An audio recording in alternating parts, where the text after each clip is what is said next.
दोस्तों रसिया डूबा तो क्या भारत को भी ले डूबेगा? जी हाँ दोस्तों, क्योंकि भारत का अरबों रुपया रशिया में फंस चुका है। भारत की ओएनजीसी का अरबों रुपया ऑयल और गैस के पेमेंट में फंसा हुआ है। दोस्तों मैं आपको बता दूं कि भारत की ओएनजीसी ऑयल और गैस की प्रमुख कंपनी है, जिसका डिविडेंड यानी कि लाभांश फंस चुका है, क्योंकि रशिया पेमेंट नहीं कर पा रहा और पेमेंट ना कर पाने के पीछे अमेरिका और यूरोपियन कंट्री के हैवी सैंक्शंस हैं। साथ ही स्विफ्ट से भी हटा दिया गया है और इसी वजह से वो पेमेंट नहीं कर पा रहा है और भारत का बहुत सा पैसा रशिया में फंस चुका है। और अभी एससीओ की मीटिंग भी हुई थी, जिसमें रशिया के विदेश मंत्री ने भी ये कहा था कि रशिया के पास भारत का रुपया बड़ी मात्रा में इकट्ठा हो चुका है और रशिया भारत से ज्यादा कुछ नहीं खरीदता और इसीलिए ये पैसा ब्लॉक हो चुका है और घूम नहीं पा रहा है और रुपए में बहुत से देश पेमेंट नहीं करते और इसीलिए वो पैसा रशिया में पड़ा हुआ है। और साथ ही इंडिया की जो कंपनियां हैं उन्होंने रशिया में बहुत बड़ी मात्रा में इन्वेस्ट कर रखा है। जिन रिफाइनरीज में इन्वेस्ट किया है वहां से ऑयल निकल रहा है और सेल भी हो रहा है, पर पेमेंट इंडिया को नहीं हो पा रहा है और ये प्रॉफिट इंडिया की कंपनीज को नहीं हो पा रहा है। और सोचिए कि 1% मान लेते हैं कि ये पेमेंट नहीं हो पाया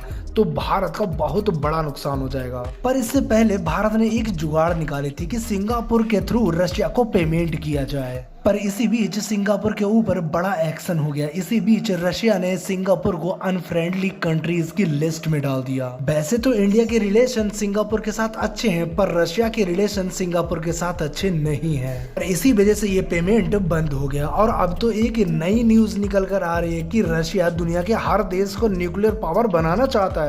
वो चाहता है कि रशिया के साथ जो भी जुड़ेगा वो उसको न्यूक्लियर पावर देगा। दोस्तों अब देखना तो ये है कि रशिया पर इतने सैंक्शंस लगने के बाद अगर कहीं रशिया डूबा तो उसका भारत पर क्या असर पड़ेगा। वैसे दोस्तों आपको क्या लगता है कि अमेरिका के द्वारा रशिया पर लगाए गए सैंक्शंस की वजह से क्या रशिया डूब जाएगा? कमेंट करके जरूर बताएं।